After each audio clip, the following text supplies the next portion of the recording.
For decades, André Rieu has been the living heartbeat of a gentler world. The breathing echo of waltzes that mended shattered hearts and made even the most isolated believe in happiness once more. His violin has floated through the years like a delicate thread of starlight, tender, fragile, and timeless. He once brought millions to tears beneath the skies of Maastricht, where joy and sorrow danced together in perfect harmony. Yet behind that graceful bow and the familiar smile stands a man who has spent his twilight years waging the most merciless battle of all. The battle for equilibrium itself. A mysterious illness once robbed the ground from under his feet, transforming the stage he cherished into a tempest he could no longer master. Every performance since has been a silent war, battled against vertigo, weariness, and the terrifying fear that one misstep could silence the music forever. Don't turn away, for what he faces now may be the most delicate waltz of his existence. And if his music has ever lifted you when life felt unbearable, leave a like below, a gentle tribute to the artist who transformed suffering into melody and emptiness into love. Some souls are born with wounds too deep for childhood to mend. André Leon Marie Nicolas Rieu was born on October 1, 1949 in Maastricht, a peaceful Dutch city still bearing the subtle sorrow of post-war Europe. His family was respected, comfortable, never struggling, but the atmosphere inside their dwelling was thinner than affection could survive.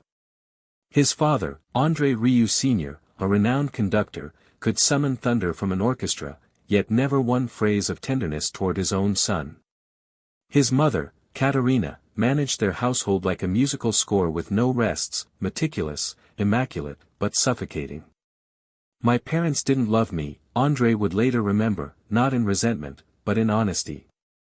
That's not an emotion. That's reality.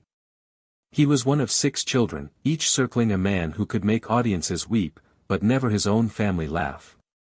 Their dinners were hushed, courteous, practiced. No one lifted a voice. No one extended a hand in solace. His father's excellence was gospel. His mother's stillness, its guardian. As a child, André would sit in solitude, imitating his father's conducting with a pencil as a baton, praying to be seen. He never was. When he finally revealed his aspiration of becoming a musician of delight, his father rejected it with a single glance. That instant left a fracture in André's spirit that no acclaim would ever completely repair.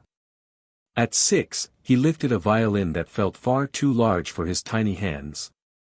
The bow quivered not from terror, but from yearning. Some evenings his fingers ached from the chill.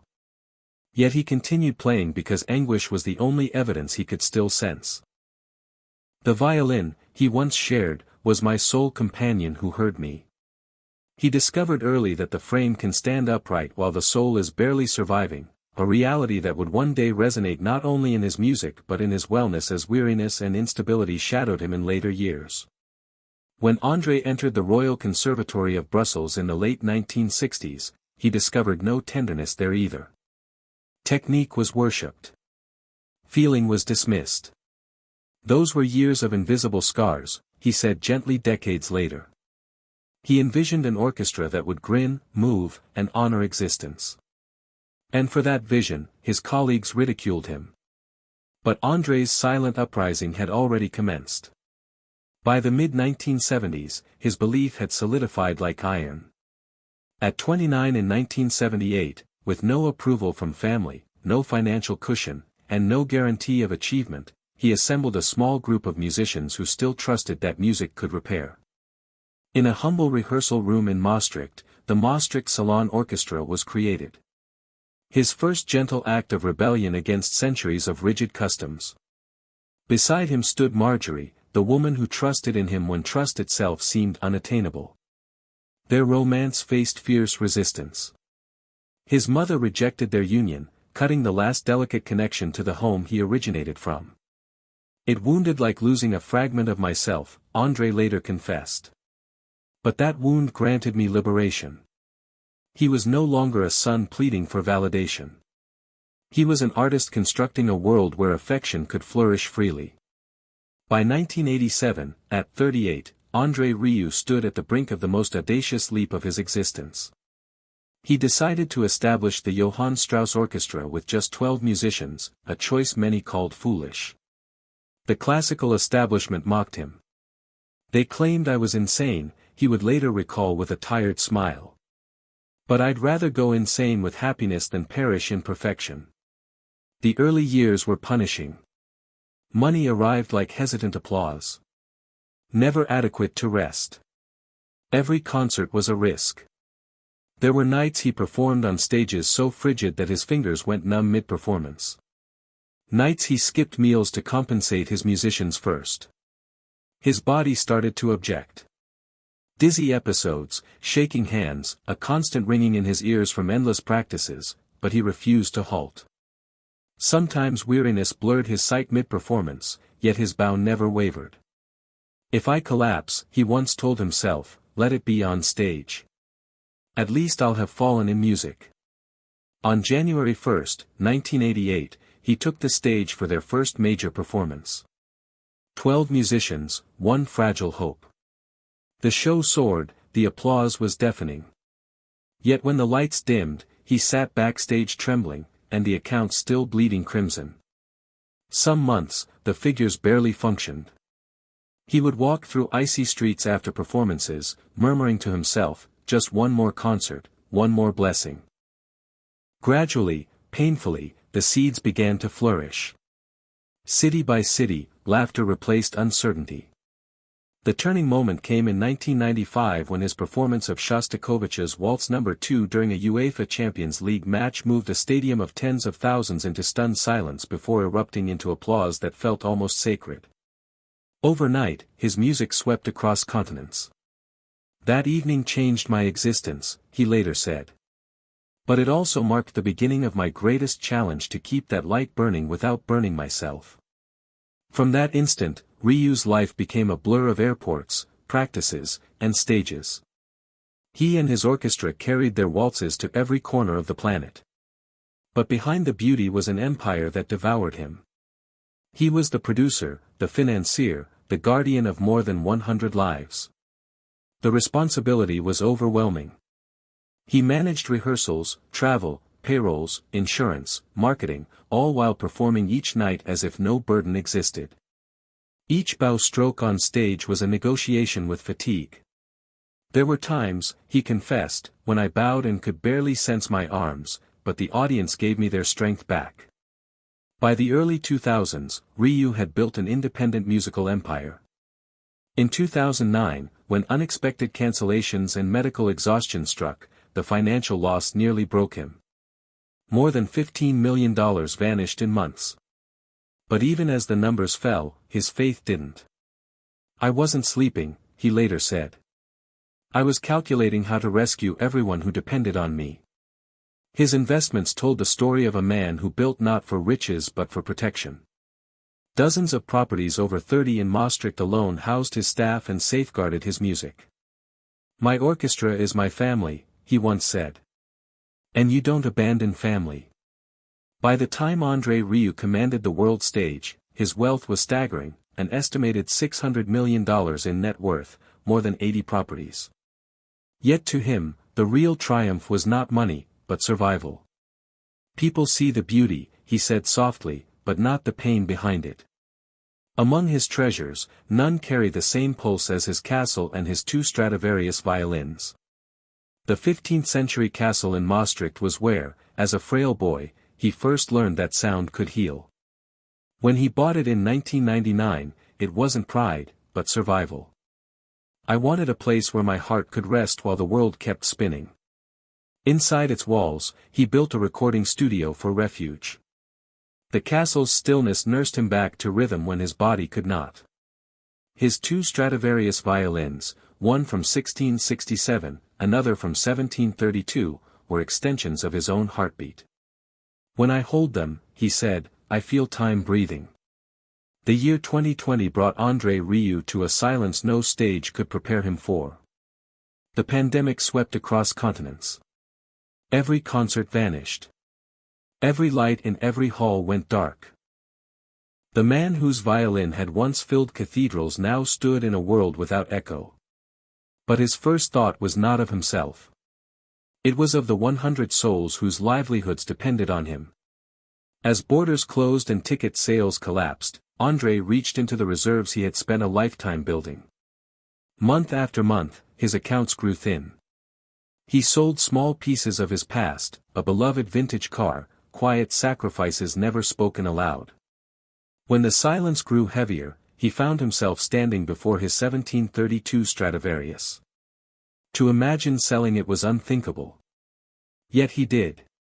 If it would save them, he whispered once, then maybe it's time. He never sold it, but the fact that he could consider it said more than words ever could. Inside his castle, corridors that had once echoed with music now whispered only with memory. He walked those halls alone. When you are forced to stop, he later said softly, you understand what music truly means. Every note becomes a gift. Every silence, a lesson. In that solitude, he began to compose again. Music slower, deeper, aching with gratitude. His bow trembled, not with fatigue, but with humility. When the world finally reopened and he walked onto a stage again after more than a year, the moment felt sacred. The applause was not thunderous but tender. 1,000 hearts exhaling together. Some wept openly. Each waltz that night carried the echo of that long silence.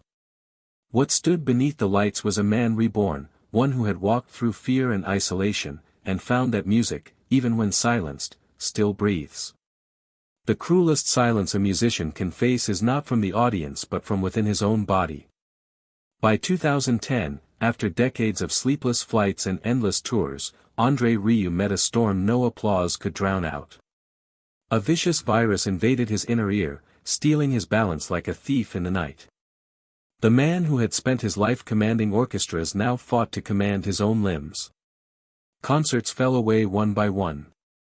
Behind the curtain, the King of Waltzes was reduced to a trembling figure gripping walls just to stand. Nausea, dizziness, vertigo. For a man defined by movement, the forced stillness was torture. He would pace dark corridors, bow in hand, whispering, I must come back. They need me. Yet he refused to yield. He learned that healing was not a miracle, but an act of endurance measured one trembling breath at a time. The years that followed brought recovery, and heartbreak no medicine could mend. In 2016, just as his body found balance again, fate struck from another direction. Ruud Merckx, his dearest friend and trombonist, collapsed without warning mid-tour. André took the stage that night as always, but the music trembled with absence. It was like losing a limb, he confessed later. On stage, he began leaving a single bar of silence. Never announced, never explained, but always for Ruud. In that fragile pause between notes, he kept his friend alive. By 2024, decades of pushing past exhaustion exacted their price. In Mexico, under a searing sky, 40,000 hearts waited. He raised his bow, ready to give them everything once again. And then the world tilted. A burst of light, a hollow ringing in his ears, and the floor rushed up to meet him. Paramedics swarmed through the wings. I don't ever want another opening night like this, he whispered, eyes glassy beneath the glare. Recovery this time was brutal. His doctors warned him. Every year the body heals a little slower. Yet he fought back inch by inch. Some days he practiced only for minutes before the dizziness returned. Others he would push through tears to finish a single phrase. Each performance afterward became a negotiation with pain. Before every concert he would look to the empty space where Ruud once stood and whisper, "Help me stand, old friend." He learned to measure success not in ticket sales, but in breath. The miracle of simply being able to play. For more than half a century, Marjorie has been the unshakable anchor of André Rieu's extraordinary life. She managed every schedule, every tour, every fragile moment of his health with the precision of love disguised as duty.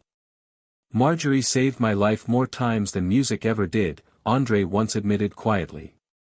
Their son, Pierre, stands as the vigilant guardian of his father's legacy, protecting the body that once carried entire symphonies on its shoulders. And then there is Daisy, André's granddaughter, whose tiny fingers dance across piano keys with the same quiet wonder that once lived in his 6-year-old hands. Today, in November 2025, André Rieu resides in his 150-year-old home near his cherished castle. The rhythm of his days has slowed. Dawn walks in misty gardens, herbal teas, and meals carefully balanced to preserve the fragile stamina that age has claimed. In the afternoons, he retreats to his studio. Sometimes playing for hours, sometimes just touching the violin as if in conversation with an old friend. Evenings are for Marjorie, Pierre, and Daisy. Quiet dinners, soft laughter, and the comfort of being surrounded by love rather than applause. His family already understands what his truest inheritance will be. Not his vast fortune, nor the castle, nor the priceless Stradivarius violins. It is his life itself. The courage to create warmth where none was given. The discipline to keep faith when the body faltered. The resilience to play on when silence threatened to swallow everything. Now, in early November 2025, André plays fewer notes, but each carries the weight of a lifetime. His health, though more fragile, is no longer an enemy, but a teacher. Every breath he draws, every bow he raises, is a quiet defiance of time. He knows the curtain will fall someday, but not yet. Not while his heart still beats in waltz time. Because in the end, André Rieu's true legacy is not measured in applause or awards, but in the unseen lives he has lifted. The widower who smiled again. The lonely who felt less alone. The aging who found courage to keep dancing. His life reminds us that the truest music is not what we hear, but what we feel. The will to keep breathing, to keep loving, to keep believing in beauty, no matter how heavy the years become. If André's melodies have ever carried you through grief or brought you back to joy, leave your tribute below. Even a single word of gratitude is a note in his eternal symphony. And as you listen tonight, remember this. No matter where you are, no matter how tired your heart feels, there is still music left in you. May you live your own waltz in health, in peace, and in the quiet wealth of a life well loved.